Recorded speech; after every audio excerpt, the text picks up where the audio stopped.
Hello everybody, I'm Sef Townsend and welcome to the World Storytelling Cafe.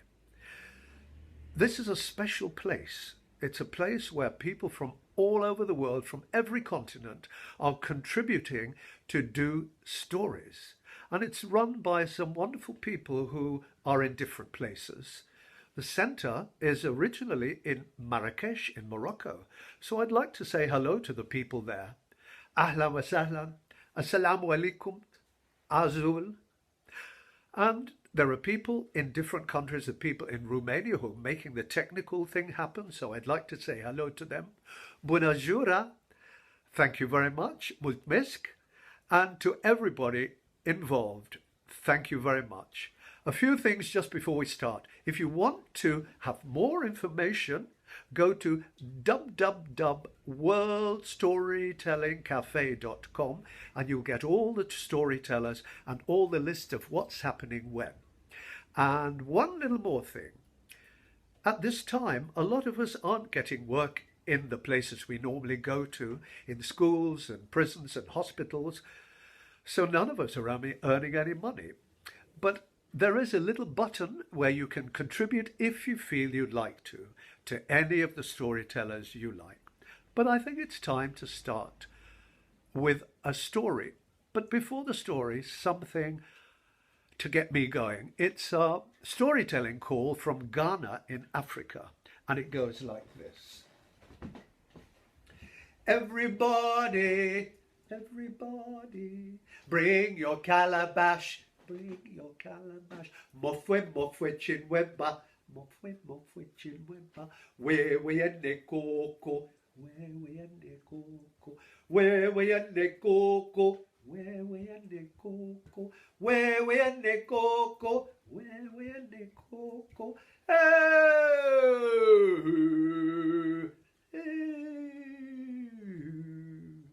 bring your calabash. This is a calabash. And a calabash grows on a vine, and you can put things in it. There are different sizes of calabashes. There's this one.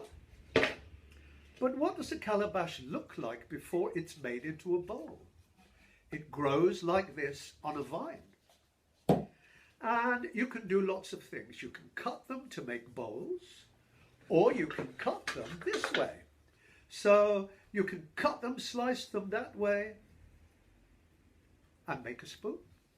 Or you can make a little special box to hold things. The clever people of Africa know how to take bamboo and thread, and they've sewn together this little thing. That, on the top, was first there. They cut it off, and two bits of bamboo, that made a very nice container. And what do you think is inside it? Have a look. What's inside? What's in? Another little calabash to keep the stories in. And let's have a story. So, the first story that I'm going to tell is from the Middle East, from Syria. And it's dedicated to the people of Syria who are going through a much harder time than we are going in our self-isolation. Let's just think of them. So, it's from the town of Quneitra in the southwest of Syria. And in this little town, outside the town, in a village, there was a family. Father and mother. Father looked after the orchard, mother looked after the household. The son Ahmed and Mahmoud, they would dig in the soil, and the daughter Sama would go out every day taking her sheep and her goats so they could graze. And every day she went through the orchard that her father looked after. And she remembered the song that her mother sang of the fruit in the orchard. I'll sing it in Arabic first, then in English. Tick, tick, tick, Maya Misleman. Tick, tick, tick, Josik when can. Tick, tick, tick, can bil ha'ali. Am yu'tof khawch ureman. In English. Tick, tick, tick, Mama Suleiman. Tick, tick, tick, where's your husband gone? Tick, tick, tick, he's in the field. Pomegranates, peaches in his yield. La la la la la la la la la la la la la la la la la. She remembered this song every time she went through that orchard, and she went through that orchard with her sheep and her goats to graze. Now this day was a hot spring day. The sun was shining, the herbs were smelling delicious, and the flowers were in bloom. Her sheep and goats were grazing over there, and so she decided to lie down and put her head against a tree, and before you knew it, she was asleep. But when she woke up, it was dark already, and she looked for her sheep, and she looked for her goats. Sheep, goats, tick, tick, tick, tick, tick, sheep, goats. The sheep and the goats were lost. Oh no, my mom and dad are going to be so angry when I go home without the sheep and... But she looked over by the mountain, which was always there. It was now dark. And as she looked, she heard something. And she walked towards the mountain, and there she saw a cave. It was very dark. But as she got closer, she heard, and she went into the cave, but there were cobwebs and things brushing against her. But she could see a light, and she went towards the light. And as she came closer, she saw a big pot, a big cauldron with a fire underneath, and standing behind the cauldron, a rolle. A rolle is something in the Middle East that you don't want to see. Her hair was all over the place, and she wore a black shiny dress, and she said, "Ha ha ha ha! Hello, Sama. I've been waiting for you." "How do you know my name?" "I know your name, and I see you every day, and now you can do something for me. Now you can do horrible things to people for me, and it will help me do my work." "I'm not doing horrible things for anybody. I'm a good girl, and I come from a good family, and I'm leaving here." "No, you're not, because if you dare move out of here, I will turn you into an ugly snake." "You can't do that. And anyway, I'm going home now." And as she turned to go,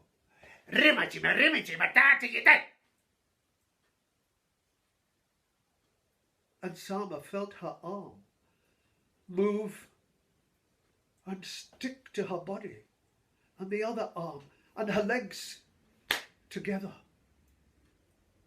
And she started getting longer and longer and longer. "Oh, this is terrible!" And longer, and there were scales on her, just like a snake. And she curled up, and there she was. And the rolle, the witch, said to her, "Now, anybody who is frightened of you will make you even more ugly. Every time someone is frightened, you will become uglier. And the only way that the spell can be broken if somebody dares to jump over you 3 times, but they'll be too scared because you will be so horrible." What did Sama do? She started to snake back home through the orchard. Tick, tick, tick. And she snaked her way towards her house. "I'll go and tell my mum and dad what's happened to me." And when she came to the door of the kitchen, which was open, her mum and dad and brothers were sitting at the table, pushing their food around the plate. They couldn't eat a thing because they were worried about Sama. And there she was. And she opened her mouth to say, "Mom, Dad, I'm here. They've turned me into a snake." But instead of "Mom, Dad, I'm here," out of her mouth came "Sss, sss." Her mother looked and she said, "Oh, what a horrible snake." Ahmed and Mahmoud picked up brooms and they said, "Get out of our kitchen." And every time they said that, every time they hit with the broom, Summer became more ugly.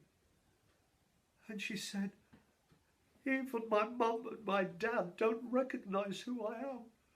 And she snaked her way across the fields and back to the orchard. And when she got back to the orchard and through the orchard and to the cave, I'm going to tell that witch to turn me back into Summer. The cave was empty. There was no cauldron, there was no fire, there was no witch. And all she could do was curl up in a little coil and wait until the morning. Now in the morning, she started exploring the cave.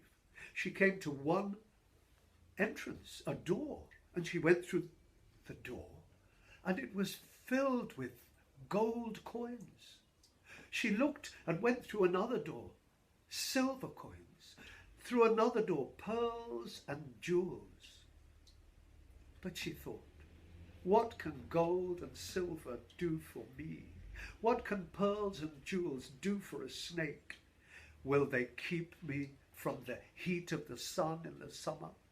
Will they keep me from the cold, bitter winds in the winter? Because now all I can do is stay here in this cave. And that is what she did. She stayed in the cave and she went out to get some food, snake food, grass, insects, things that Summer would never dream of eating. And time passed. A whole year passed of her being a snake.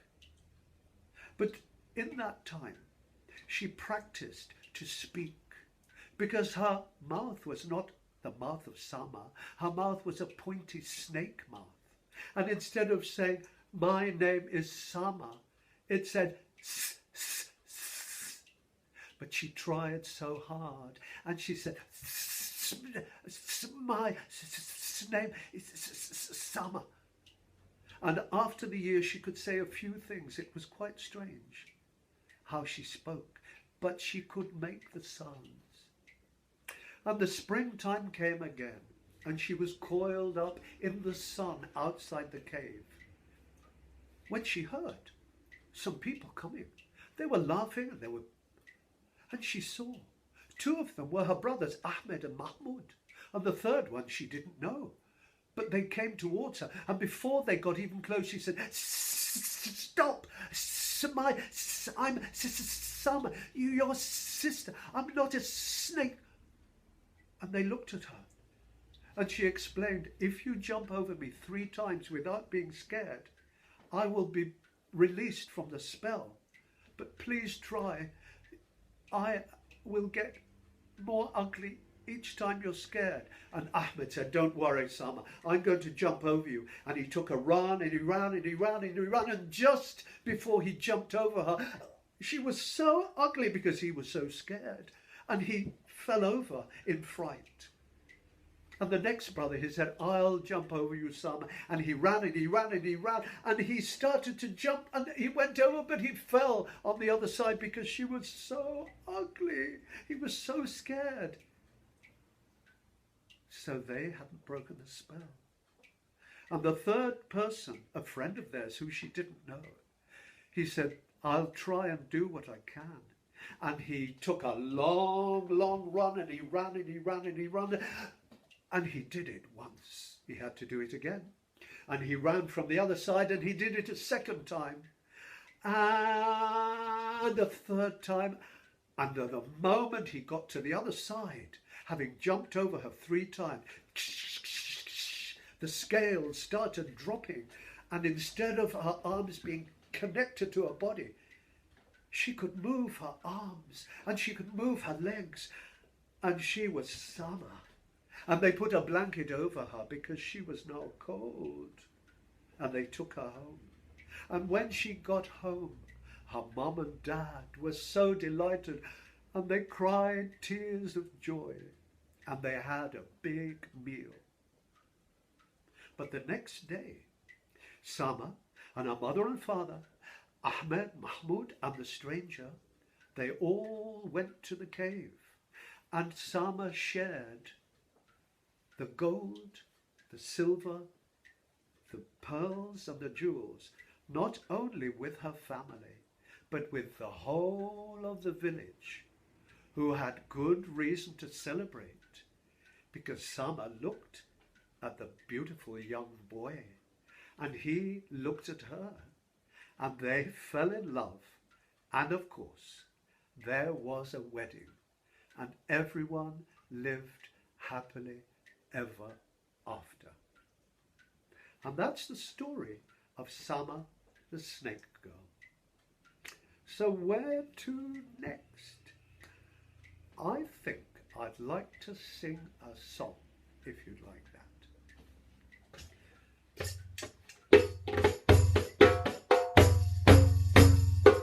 Si veríais al gameo asentado al tablero, haciendo una buena fideo más delgado de su cabello, ganeme hace y basto a la jaraba y silvane, ganeme hace y basto a la jaraba y silvane. Have you ever seen a camel sitting at a table, rolling out a fine filo, a fine noodle, thinner than its hair? You haven't? You've got a lot to see in life. Si veíais a la pulga asentada en la cuna, diciendo a la criatura, diciendo a la criatura, dame hace y basto a la jaraba y silvane, dame hace y basto a la jaraba y silvane.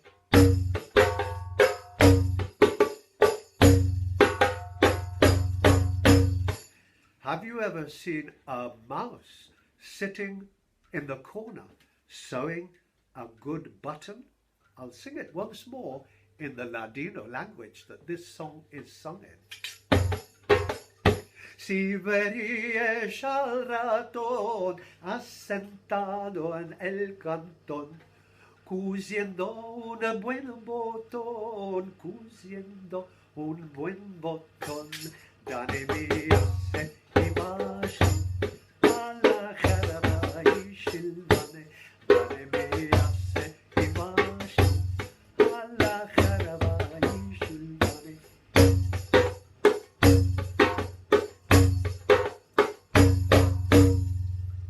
So, that was Have You Ever Seen? A song from the Sephardic tradition of the Jews who originated in Spain and Portugal. And it makes me think of another story, also about sewing. This story comes from a song in Yiddish, and I hope I get the tune right, because sometimes I forget the tune and I even forget the song. It's Hab ich mir am Mantel, ja da di da da ba da ba da, hab ich mir am Mantel von verzeitigen Stoff. The tune is wrong, but anyway, you get the idea. But what do those words mean? They mean I've got a little coat from worn out material, and this is the story of my grandfather, who wanted to give me a present. He was a tailor. He would sew and sew and sew with his needle and his thread. He didn't have much money, because all the money would go on the material that he gave to the people to make the clothes. But he had an old blue blanket. Oh, and he thought, this was when I was very little, very small, I'm going to make something for my little Sefie. That's my name, Sef. And he got out his scissors. He got the blanket and he cut, snip, snip, snip, cut, cut, snip, snip, cut. And he got all the pieces together. And he got his needle and his thread, and he sewed, and he sewed, and he sewed, and he sewed. And from the blue blanket, he made a little blue coat for me. And I said, oh, Grandpa, I love my little blue coat. And I took it out and I went everywhere, up the hills and down the hills. I went out in the wind and the snow, no, that's sun, the wind and the sun and the snow and the rain. And I splashed in the puddles and I rolled in the mud until that little blanket, that blue coat, I'm getting it wrong, until that little blue coat was completely worn out. And I said, oh, Grandpa, my blue coat is worn out. And he said, no, no, no, no, no, no, no. That will never do. From that little blue coat, I'll make something new. And he got all the pieces, he got his scissors, and he started to sew and sew and sew. And from that little blue coat, he made a little blue vest. In my country, we call this a waistcoat. It's a vest, it's a waistcoat. And I said, oh, Grandpa, I love it. And I took that out, up the hill, down the hill, in the sun and the rain and the wind and the snow. And I splashed in the puddles and I rolled in the mud until it was worn out. Oh, Grandpa, it's worn out. But he said once more, like he always did, don't worry, I will make you something new. And he got out his scissors, snip, snip, and he got out his needle and his thread, and he sewed and he sewed and he sewed and he sewed. And from that little waistcoat, he made a little blue cap. Oh, I love it, Grandpa. And I put it on. Well, in those days, I was much smaller. And I took it out up the hills, down the hills, in the sun and the rain and the wind and the snow. And I splashed in the puddles and I rolled in the mud until again that was worn out. I didn't even have to say to Grandpa, it's all worn out. He said, don't worry, I know what you're going to say. From that little blue cap, I'll make something new. He got all the pieces together. He started to cut. He got his needle and his thread, and he sewed and he sewed and he sewed and he sewed. And from that little hat, that little blue hat, he made a little bow tie. Oh, I love it. And I went out and I splashed in the puddles and I rolled in the mud. Same thing again, Grandpa. No, no, no, no, no, no, no. That will never do. You look so disappointed. From that little blue bow tie, I'll make something new. And he cut and he sewed and he made a little blue button. Oh, I love it, I love it, I love it. And I put it on and I went out, and you know what happened. I went up the hill, down the hill, in the sun and the rain and the wind and the snow, and I splashed in the puddle and I rolled in the mud, and it was worn out. And Grandpa said, no, no, no, no, no, no, no, I'll make something new from that. But it was so small. And when he got his scissors out and his needle, I can't make anything. It's too small. Even that is actually, I've already made something. We've made something together because we've made a story. And the story is the story of the button, which came from the bow tie, which came from the little blue hat, which came from the little blue waistcoat or vest, and that came from the little blue coat, the blue coat, And that came from the blanket. And that is the story that we have made together. And I've told you that story, he said to me. And now you can tell that story to other people.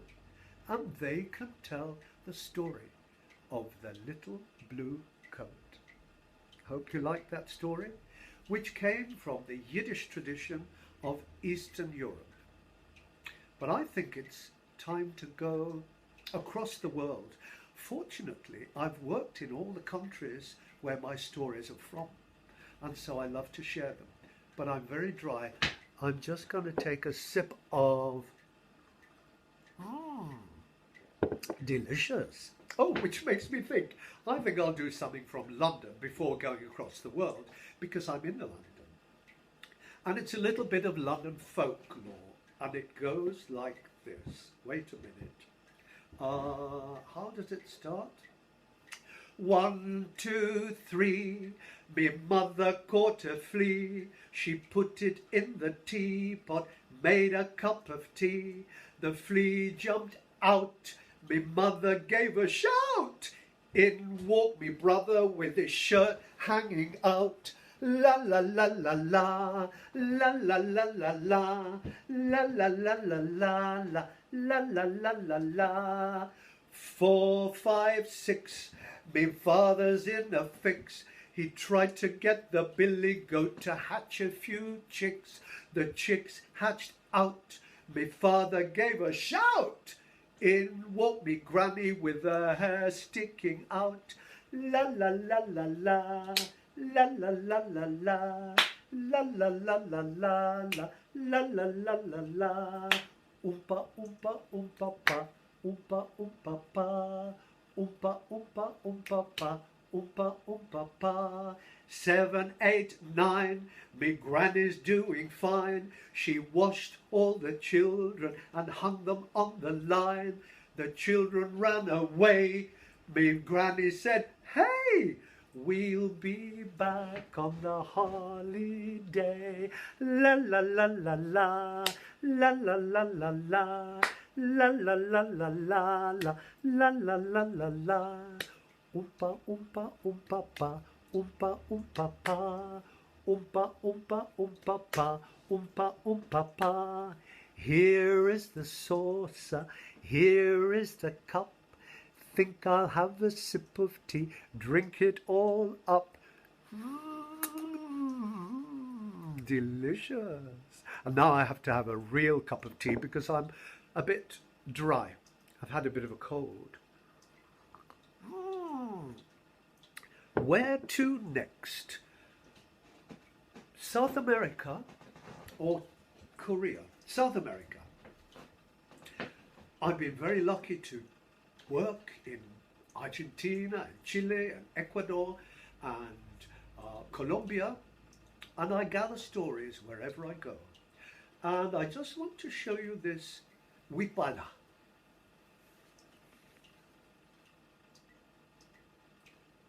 The huipala is the flag of all the indigenous peoples of the Andes.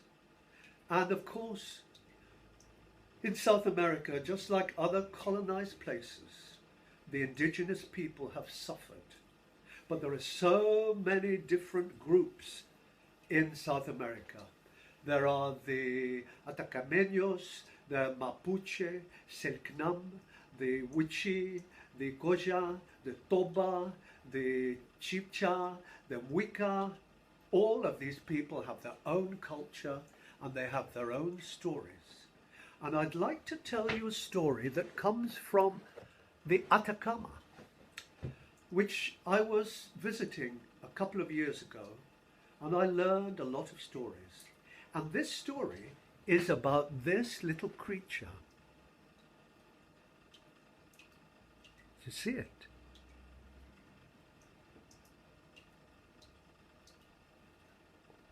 It's glass, but it's actually a picaflor or a hummingbird. And hummingbirds are the smallest birds, I believe, in the planet. This is quite big, actually. They're much smaller. and with its long beak, it sips picaflor. It sips from the nectar of the flowers. But picaflores, they weren't always tiny, and this is even big, because when the picaflores were first seen in the deserts of the Atacama, they were huge, and they bothered all the people who tried to grow things. Now, the Atacama is the driest desert in the world, but that doesn't mean to say things don't grow. Because on one side of the desert there are high mountains. On the other side there is the sea. And wherever there are high mountains, there is water. The high Andes give water. But where does the water go? It goes underground. And the water that's underground sometimes evaporates onto the surface. And as it evaporates, there are salt flats, because it turns into salt. And these are called salares. So you have the desert, you have the salt flats, but also you have little cracks in the earth. And wherever there's a crack in the deserty earth, there's green. Things grow. And one thing that grows is the rica rica. This is a little herb. Well, I show you there. It's in a glass bottle. I'll take some out. The rica rica is a little herb that is very good. It's very good for your health. And it grows in these little cracks in the earth. And this is the story. There was a man in one of the oases, because there are oases in the Atacama, and he tried to grow his vegetables. But every day a big picaflor would come and pick, and ruin his vegetables. And he'd say, go away, I hate picaflores. I hate you, I hate you, I hate you. While he was doing that every day, his daughter would go out with her llamas, or llamas as they're called in that part of the world. She'd take the llamas out. She was like a shepherdess of llamas. And they would crunch and bite and eat the rica rica flowers, and they would make them healthy and keep them fed. And she might find some little berries. It would take her a long time, but she did this. And one day, while she was out with her llamas, she was picking berries, when suddenly, behind her, there was a young man. And he said, I'll help you pick those berries. And she said, okay. She didn't know where he'd come from, but he helped her pick the berries, and before you knew it, she got 2 little baskets full of berries. And he said, now, let's play carguitas. What do you mean, carguitas? It's like piggyback. Look, you get on my back, and we'll run and jump. So she got on his back. He was quite a nice young man. She got on his back, and he ran, and she was so happy. And he said, now, it's your turn. I want to get on your back. But you're too big. You're too big for me. But even so, he said, come on. And he put his arms over her shoulder, and she started running. But he seemed so light. It was amazing. He was a normal-sized young man. But she was carrying him, and as she was running and having fun, she noticed that the hands that were over her shoulders were talons, claws. It was a bird. It was a huge bird. It was a condor. Now, the condor is the biggest bird that flies across the Andes. And before she knew it, she was lifted into the sky, and she went higher and higher and higher and higher until he dropped her on top of Licancabur, which is a big volcano covered in snow in the Andes. And there she was. She said, why have you brought me here? I brought you here because I love you. I want you to be my wife. I'll go and get you some food, but it's too cold for me up here. And he flew off. And when he came back, he dropped little pieces of raw meat. I can't eat this. I want to go back to my father. Please let me go. I can't eat this. Well, I'll go and get you something else. And he flew off again. And when he came back, he dropped rats. Oh, I can't eat this. It's horrible. Please let me go. And just at that moment, one of the big picaflores was flying by. And the picaflor said to the condor, she can't eat that. It's raw. Humans need cooked meat. I tell you what, on the other side of the Cordillera, which means the range of the Andes, they're having an asado, which means a barbecue. They're having an alpaca asado. Go and get some of that meat, bring it back to her, and she will be able to eat it. And the condor thought that was a great idea. He flew off, he flew away. Oh, this was great. In the meantime, the condor said, I'm going to get your father and rescue you. So he flew over to her father, who was trying to do his work in the field. And the father, when he saw the picaflor, he said, go away, go away, go away. But the picaflor had some rica rica in its beak, and it dropped it in front of the father. And the father thought, this is strange. And the picaflor flew away and came back, and flew away and came back. And the father thought, he's trying to give me a message about my daughter, because my daughter picks picaflor. And he, for some reason, it was if the picaflor had told him, bring a rope. Maybe in those days, birds could speak to humans. Well, it is the realm of story. So he took a rope, and they went and they went and they went, and they got to the bottom of the mountain. And the picaflor took the rope in its beak and flew and hovered as they do. They hover and flew higher and higher and higher until it got to the peak. And she held onto the rope, and somehow he held on to the higher part of the rope, and he hovered down, down, down, down, down, down, down, until he brought her to the bottom of the mountain. And she and her father went back to their farm, to their little farm in the oasis. And the picaflor said, stay inside, because that condor will become looking for her. And they stayed inside. And every day the condor came flying over, looking for them.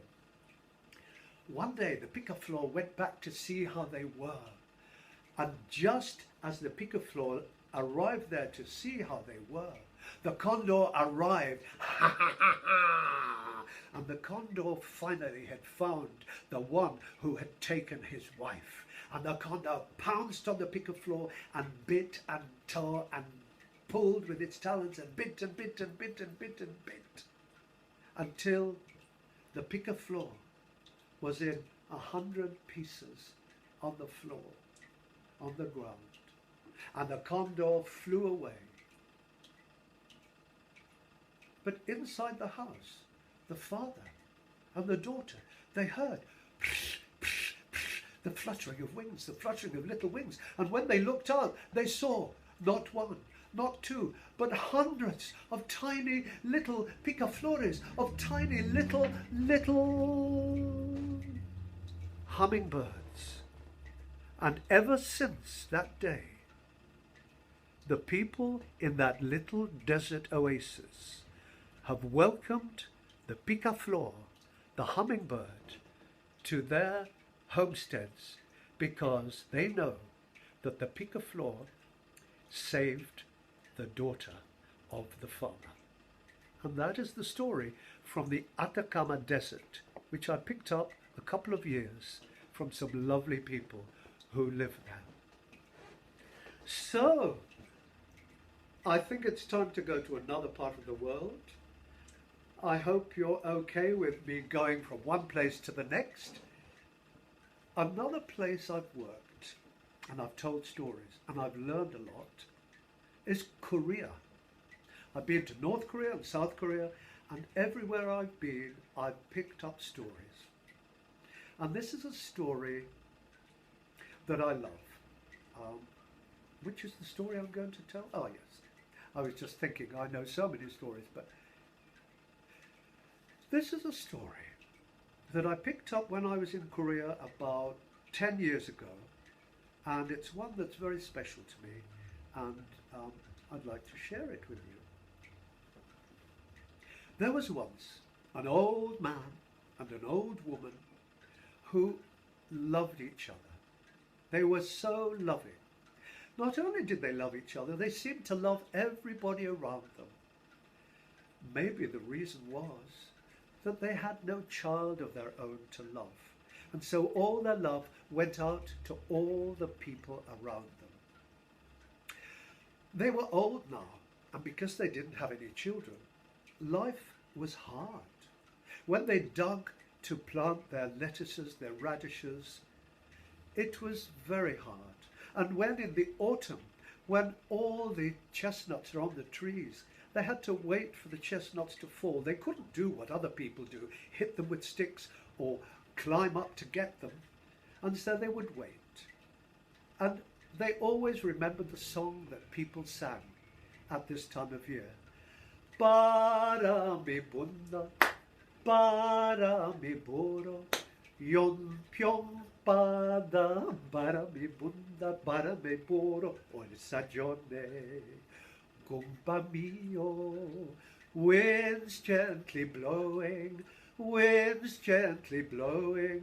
our own sea breeze, winds are blowing, and we will have roasted chestnuts, la la la la, la la la la. Because they loved people so much, they always gave the first of everything that they had to their neighbour. It was autumn. They roasted the first chestnuts that they got, and they took them to their neighbour. In the springtime, they did the same thing. Their first lettuces, their first radish, they would take to the neighbour. Now it was autumn. They had some freshly roasted chestnuts, and they went to their neighbour and they knocked on the door. And the neighbour opened the door. Yes? What do you want? Dear neighbour, it's autumn. These are chestnuts. And because you are our neighbour, and because these are our first chestnuts, they are for you. And the neighbour who was rich, and the neighbour who was well built because he'd had many good meals, he ate much better than they did. He had a much better house than they did. But he was mean and he was greedy. He took the chestnuts and he said, oh, yes. And he closed the door. And he didn't even say thank you. But they did this nevertheless. In the springtime, the first radishes. In the springtime, the first lettuces. They are for you because you are our neighbour. Yes, okay. And he didn't even say thank you. But now it was winter. And now it was a bitterly cold winter. And the snow had fallen, deep snow, snow on snow. And there was ice. And the old man and the old woman were huddled in their house, and their hands were warm in front of their fire. But their backs and the rest of them was freezing cold. The fire was just warming their hands, but the rest of them was too cold. And as the old woman looked in the corner at the wood pile, she noticed it was going down and down and down. If we don't get any more wood tonight, we'll freeze to death. Yes, I know, said the old man. But, she said, how can you go? You can't walk well, and it's icy and snowy. If you go out, you will slip. You could break your leg. You could get injured. Yes, but as you said, if we don't get any more firewood tonight, we'll surely freeze to death. And so, with his walking stick, he set out of the house with his satchel on his back, and he trod into the deep snow, and every footstep he took, he looked in the hole in the snow to see if there was any wood.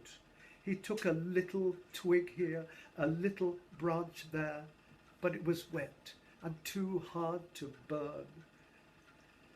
But as he was walking, he heard, and he looked and he saw a bird. He saw a yellow bird, a songbird. A songbird in winter? That was very strange. But the bird went deeper and deeper into the wood, and the old man followed him, as if the bird said, "Follow me." And he followed and followed, and the bird stopped on one branch of the tree, as if saying, "Look down, look down, look down."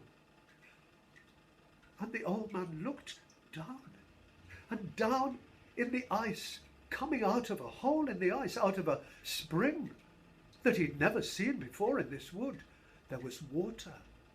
And by now he was tired, he was thirsty. So he took a sip of the water. It wasn't even cold, and it was fresh, refreshing and crystal clear. So he took another. He felt better, but now he felt very tired. So he leaned against a tree, and there was ice underneath it, but it didn't matter, and he fell to sleep. But when he woke up, he sprung up, and he jumped up, and he started moving and picking up. Wait a minute, he thought. I've got so much energy. Remember before he had a walking stick?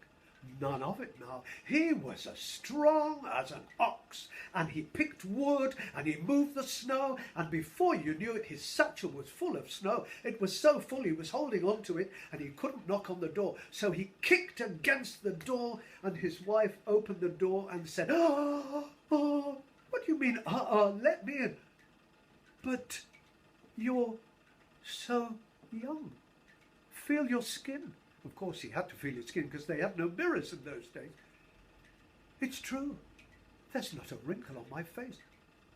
It must be the water.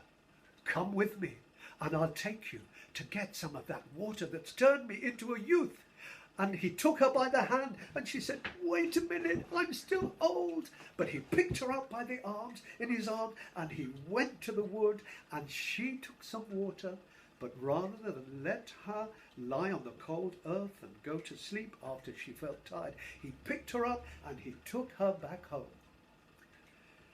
Next morning, they were so full of energy, and they were clearing the snow, and they were mending little holes in the roof, and they were mending the paper windows in the house, and they were burying the kimchi jars, and their rich neighbor looked over his face.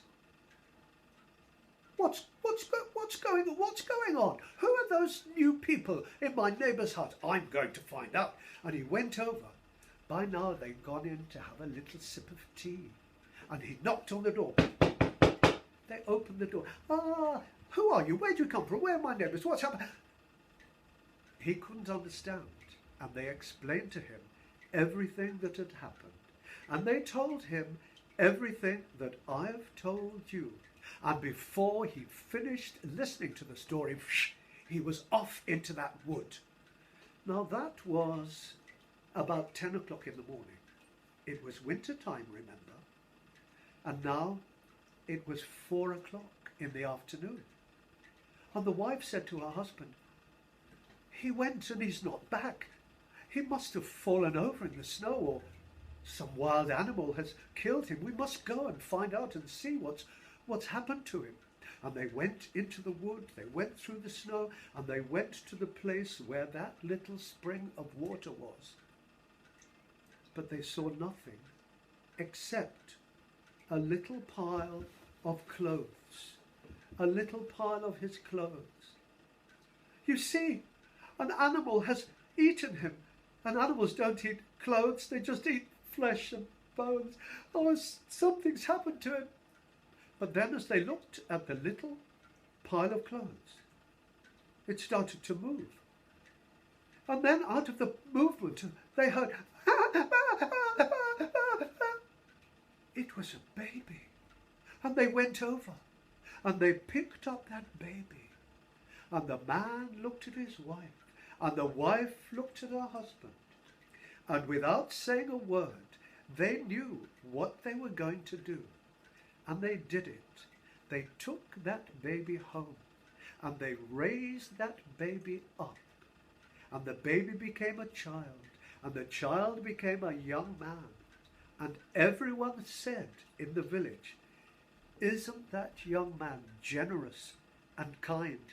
Isn't he the nicest person? He's just like his parents, those loving people." And maybe that was the answer, that we all need a second chance sometimes. He only needed something in his life which he probably had never had. And that begins with an L. And we all know that that is love. And with that story, I'd like to end telling for the World Storytelling Cafe. It's been really nice telling stories to you, and I hope you join once more by looking at www.worldstorytellingcafe.com, and you'll find all the links to all the stories. Bye everybody. It's been really lovely talking to you, and now I have to switch it off. Bye bye. Did you enjoy that storyteller? Of course you did. And if you enjoyed it, like the minstrels of old, we're passing round the hat. And if you have some, whether it's paper or coin, our storytellers would appreciate what you put in. Every penny you put in goes directly to that storyteller through paper. All you have to do is go to worldstorytellingcafe.com. Click on today's stories or click on that storyteller, and there'll be a hat below the story. And you can just drop a little in that hat. Well, thank you for listening. And if you can afford it, we'd appreciate it.